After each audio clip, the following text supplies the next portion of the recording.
The point of order has been withdrawn. The following amendment, the clerk read the amendment. Amendment by Kemple. The chair recognizes Mr. Kemple to explain the amendment.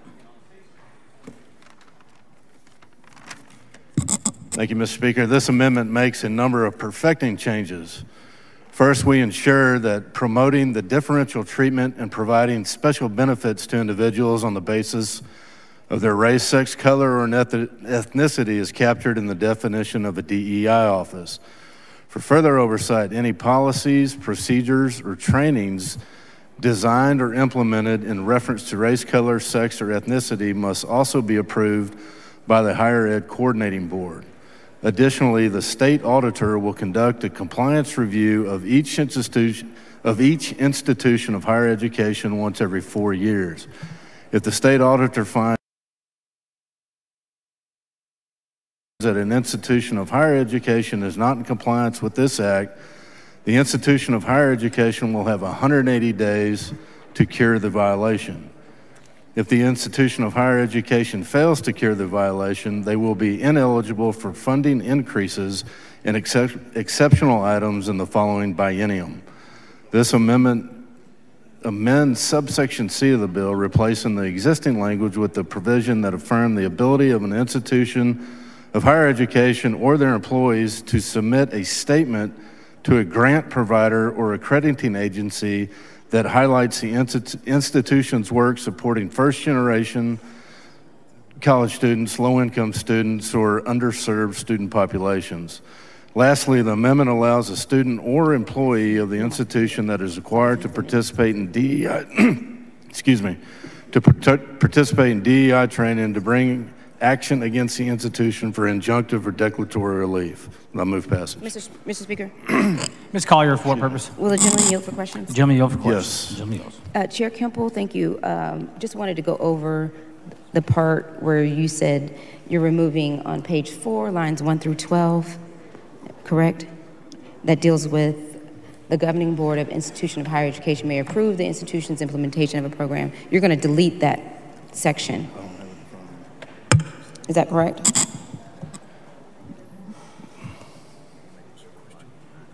Ms. Collier, will you please repeat that?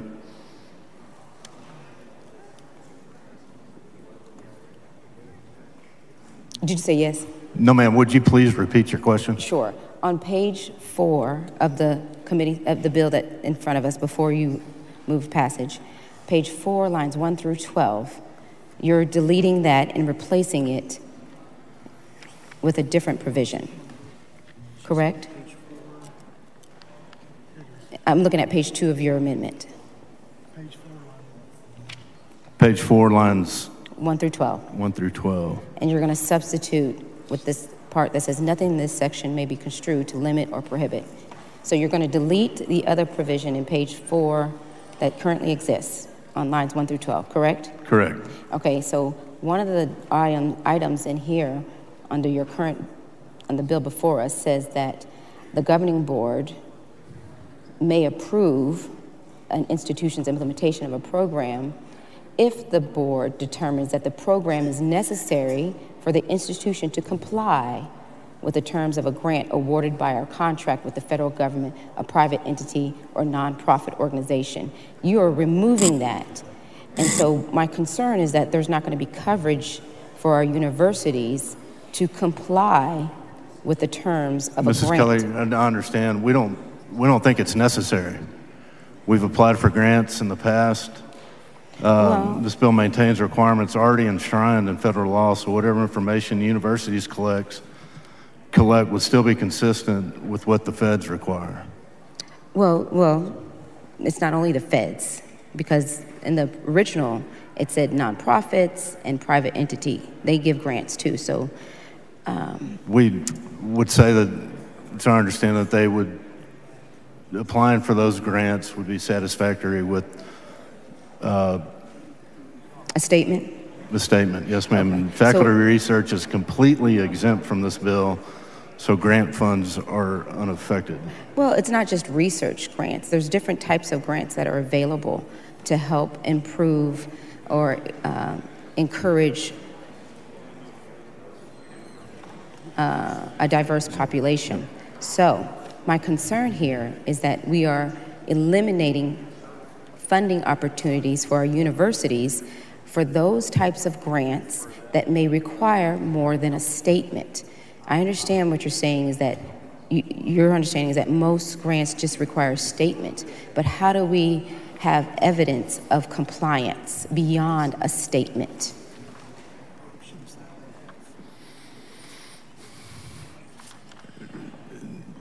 And again, I mean, we could just read the part of the amendment that says for the diversity statement, to apply for it, we can, in our diversity statement, we can say that the institutions work on supporting first generation, low-income students, underserved student populations, and certifies compliance with state and federal anti-discrimination laws. So if there's an audit, which I don't have a problem with the audit part, because you're saying that there should be an audit. If the audit reveals that there is no compliance, how do we... We're just not aware of any grants that... I know you're not aware, but there's some that exist that may require actual compliance. So what use is it for them to apply if they can't comply? Understood. We're just not aware of any of those that address your question.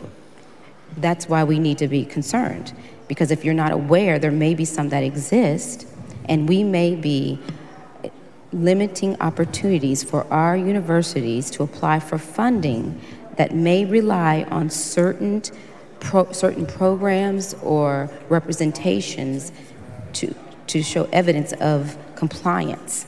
So I understand you're saying that they just want a statement that says, we agree to promote or look out for, encourage first-generation college students. Yes, that's a statement, but what do you do to show that they are complying with that statement?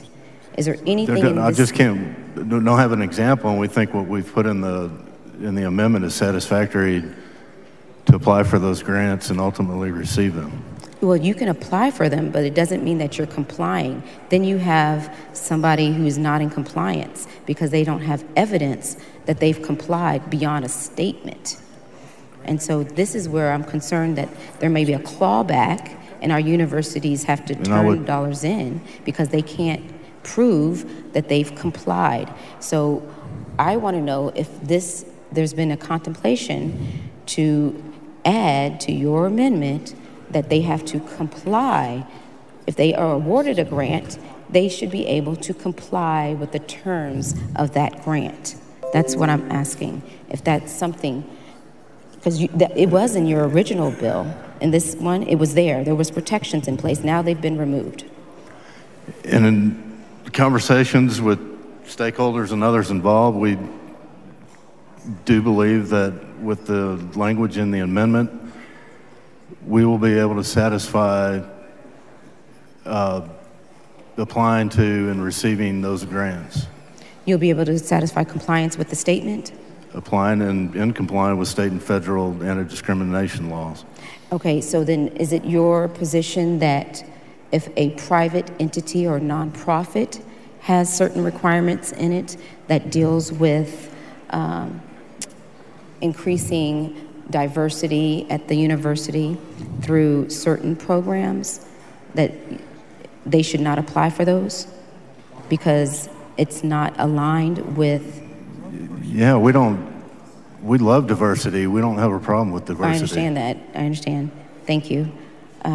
But in terms of applying for a private entity grant or a nonprofit organization's grant that may require more than a statement to ensure that the goals of that grant are being... We just hadn't seen any testimony, anybody suggest that we may not be eligible for those grants. How would they comply with those? Because it seems like you've eliminated them. No, they're no longer a focus.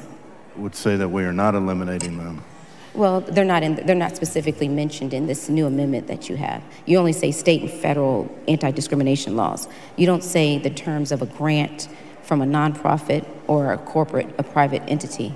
So if those grants that help cover gaps in funding that our universities have, if those grants have certain conditions and terms that relate to increasing diversity or increasing population for certain students, are you saying that those universities just shouldn't apply for them because they're not going to be able to show compliance? No, ma'am. We still believe that with the language in this amendment, will still apply to be able to apply for those grants. Yes, I understand about applying for them, but it doesn't do them any good if they apply and they can't comply because they don't have anything other than a statement. If I just have a statement that says we support diversity, but I don't show them how I support diversity, then I'm not in compliance. Well, I think you can show compliance through state law and federal law. Okay, so help me understand what state law would show compliance. Number one, first, the anti-discrimination law. Anti-discrimination laws which protect whom? Those discriminated against. Gentleman's time's expired.